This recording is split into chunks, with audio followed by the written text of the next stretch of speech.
All right, let's talk about the NFC South.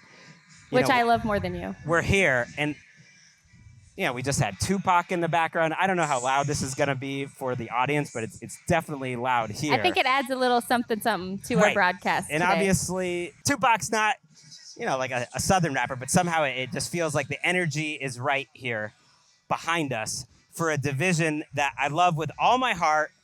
But I love it so more. many different reasons. You do too. I love it more. I guess I'll get started to give myself an advantage. We'll just go back and forth. Why we why, love it. Why wouldn't you get an advantage? Why it deserves consideration. I think the ultimate reason is it's just a little grimier than the rest of the divisions.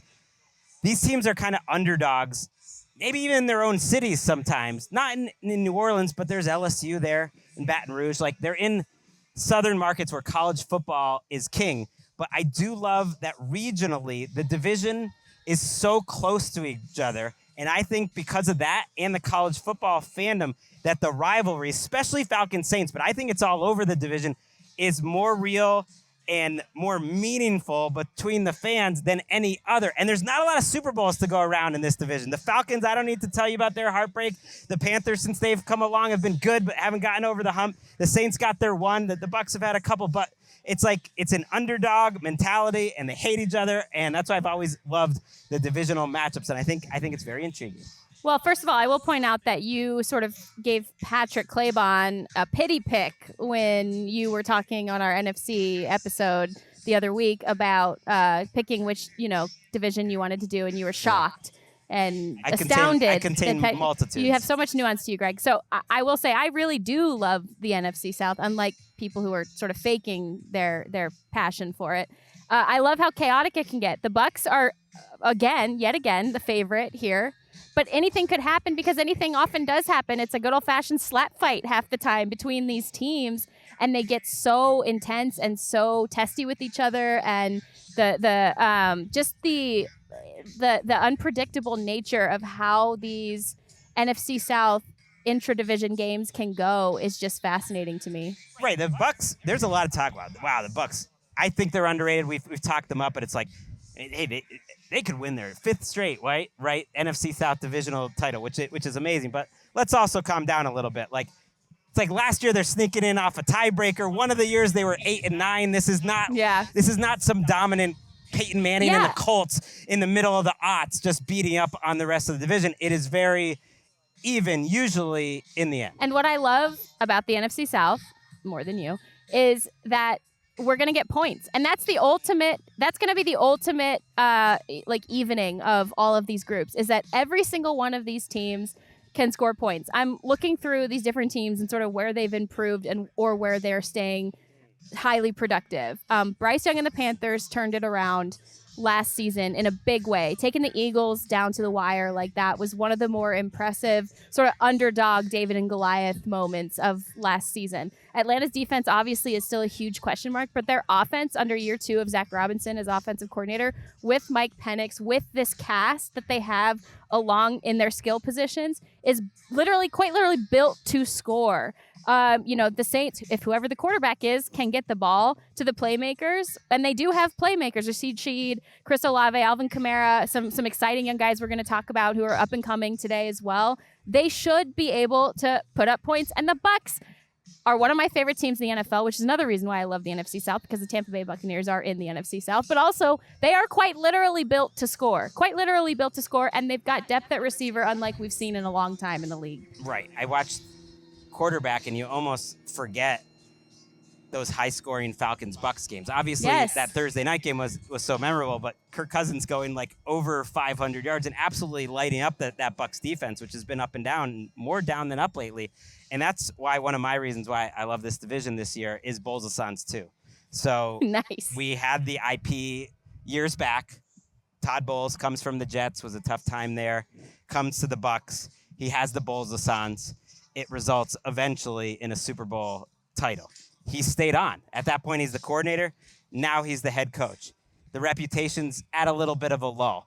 I think we get the Bowles of Suns 2 this year. He's got a fun group in the back end, a couple young players, rookies, Jacob Parrish, who they're really happy about, Benjamin Morrison, who they drafted early. Tyke Smith is a second-year nickelback. You add Antoine Winfield to that. Jamel Dean's been there for a while. Like, we'll see. They have questions, certainly at linebacker. They add Hassan Reddick, but I do think we get a little Bowles Hassans too. And I like a fiery Todd Bowles. I like a fiery Bucks team. Let's actually listen to Baker Mayfield talking about a little training camp fight. It's going to happen.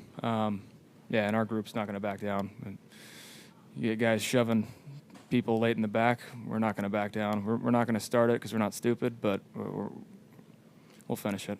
How hard is it for you as a quarterback to stay out of that? I mean, Tristan was coming out there. He still has a He needs to crutch. stay his ass on the sideline with those crutches. Yeah, I was in the middle of it. It was fun.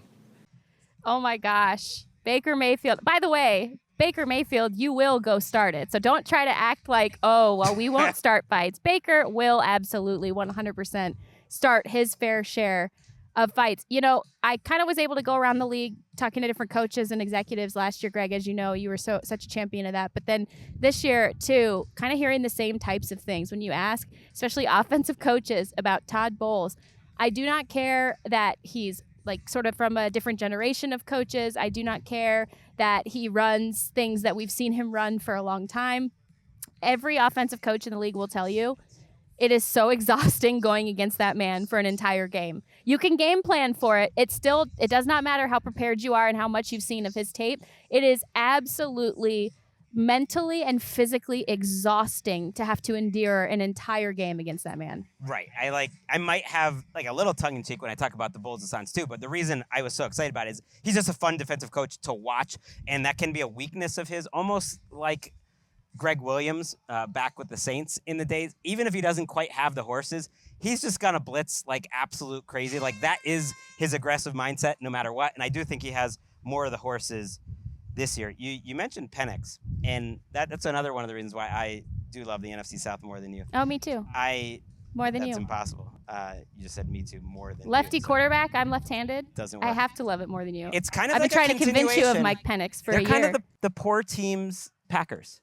We went from Michael Vick straight to Matt Ryan. Now let's forget the Desmond Ridder, Kirk Cousins seasons ever happened, but right to Michael Penix. And to me, he is kind of similar to Jordan Love in a lot of ways, in that he's going to be very aggressive deep down the field, in that the sample size was so small that I don't want to draw too much from it, and there could be major ups, major downs, but I do think the connection between Vic to Ryan to Penix is something that's going to last this franchise, and it's cool to be there for the first year of what I think is going to be kind of the Michael Penix era. I mean, I love it. I also don't want to make too much over some of the reported inaccuracy that Mike Penix is having, some of the frustration that he's having a little bit at training camp, because according to my colleague Josh Kendall at The Athletic, Zach Robinson has intentionally structured all 11-on-11 periods, no 7-on-7s for Mike Penix. So none of that sort of flag football, get it to the skill players types of guys. He's also designed the practice structure so that options that Mike Penix would usually take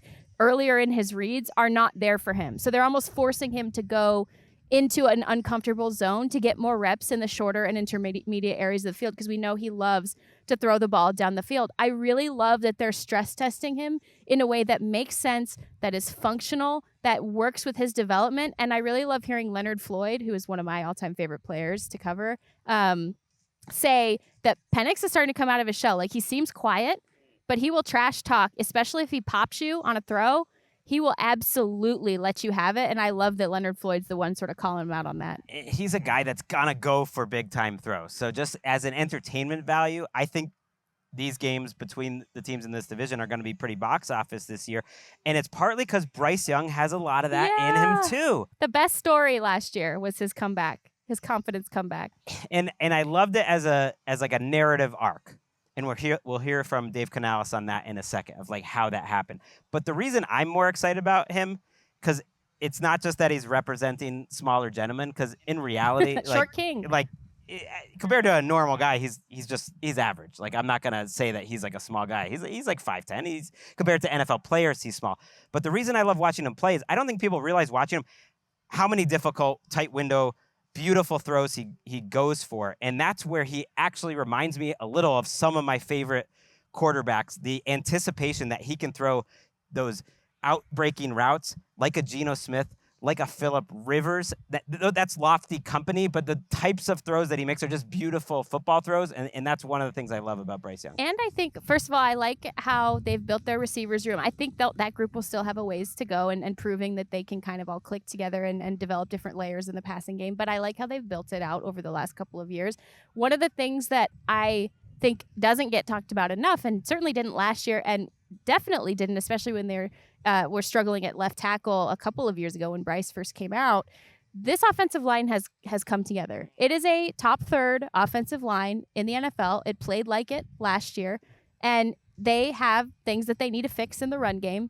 But in terms of protecting and understanding where Bryce Young is and having some of the stalwart players, Austin Corbett, Taylor Moton on the right side, they are a group that is now used to playing together more. Ike Ekwonu is gaining confidence. That's all you're hearing from how he finished last year and then coming into this season. And if they can finally look like a veteran group together for Bryce Young, I think that goes miles for him this year. And the camp reports for Tetairoa McMillan, T-Mac. I don't know. There was a T-Mac. Kyle Brandt pointed that out. So I kind of like just saying the full name. That's what his mom wanted anyways, Tetairoa McMillan.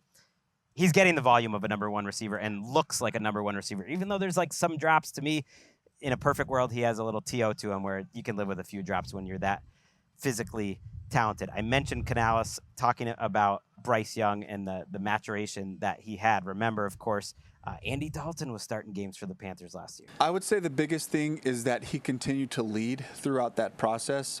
I think that he earned a lot of respect from his teammates, from me, that regardless of the situation, he didn't agree with me on the decision not to play him, but he worked and he kept leading, and he was showing me, this is my team, and he was showing his teammates, you're my guys. And he would stay in front and he would touch them and talk to them, and then came back in, and then we started to grow together, and then building into that into the off season, the leadership continued.